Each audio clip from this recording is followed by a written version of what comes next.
Know the difference with Annex Wealth Management? Alec Durand is an estate planning attorney at Annex Wealth Management. Hello, welcome to the show. Hi. Estate planning can be complex, but it's got to be done correctly to avoid a ton of trouble, hurt feelings, potential deeper legal issues long after a loved one has passed. And we got to point out the loved one would never have wanted to have that kind of trouble. Oh, absolutely. A fiduciary is somebody who operates in the best interest of a client, or in the case of an estate, the best interest of the estate and that person's wishes. But things can go sideways quickly. It isn't as simple as selecting his or her spouse, followed by his or her children. An estate might be too complex, or there are family dynamics that really need to be addressed. And this needs to be done prior to having the estate plan activated when somebody passes. Am I right there?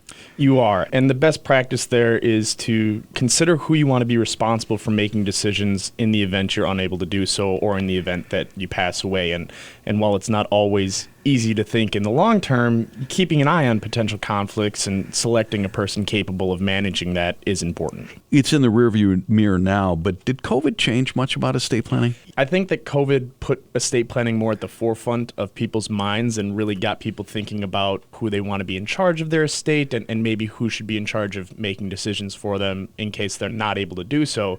But I don't know that it really changed the necessities of a solid estate plan. Let's go through the roles seen in estate planning. Let's talk about the FPOA. Is that the official name, the Financial Power of Attorney?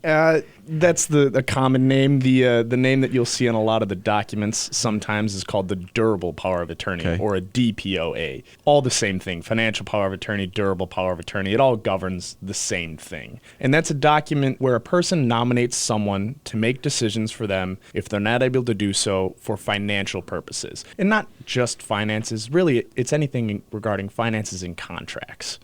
And this is in place only when the person is alive. Correct. Yeah. It's only effective for as long as a person is alive, and it doesn't do anything to distribute your property or your assets. It's only nominating someone to make decisions for you if you're not able to do so. Healthcare Power of Attorney. Is there a new name for that? No, that's the same thing. The Healthcare Power of Attorney, or HPOA, very similar to the Financial Power of Attorney. It's a document where you're nominating someone to make healthcare decisions for you if you're ever unable to do so for yourself.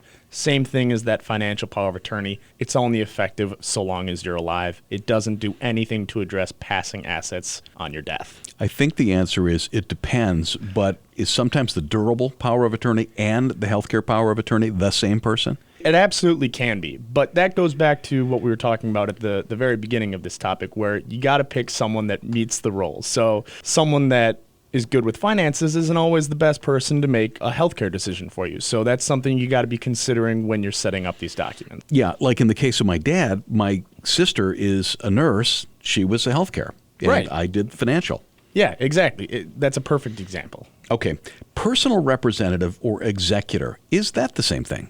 Those terms are interchangeable, and they are the person in charge of the estate of someone. And so that's a person nominated under a last will and testament. So if you have a will-based estate plan, or even no estate plan, you would be subject to potentially probate. Probate's required if a person passes away with $50,000 or more in their individual name at the time of their death. And the personal representative is the person in charge of the estate of that person, which means gathering up assets, paying off debts and expenses, and then making sure everything is distributed in accordance with someone's will, or if no will, in accordance with applicable state law. Is that compensated? It can be. How about the trustee? Now, this is when we're getting a little bit more complex in estate planning, isn't it? Yeah. Right. So not everyone has a trust-based estate plan, but for those that do, the trustee is very similar to the personal representative, except instead of being responsible for an estate, they are responsible for administering a trust. They are a fiduciary, just like a personal representative, very similar roles,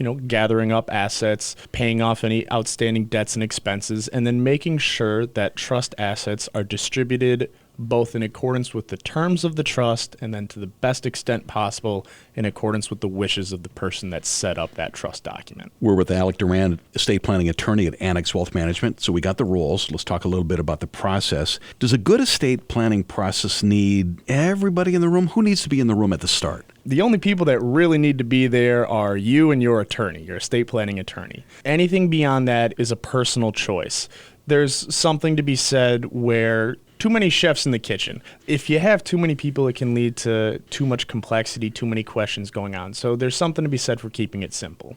That said, it's generally a good idea when you have your estate plan set up to at least talk to the persons that you named in fiduciary roles, let them know that you did name them and what that role entails. So it's not oh, by the way. Right, exactly. Right. You want them to know what's going on or what will happen. And you touched on it before, but because somebody's the eldest in the family, it doesn't mean that they should be the default choice for any of these roles. They could be miscast. Absolutely. And legally, you have no obligation to name a family member in any of these roles.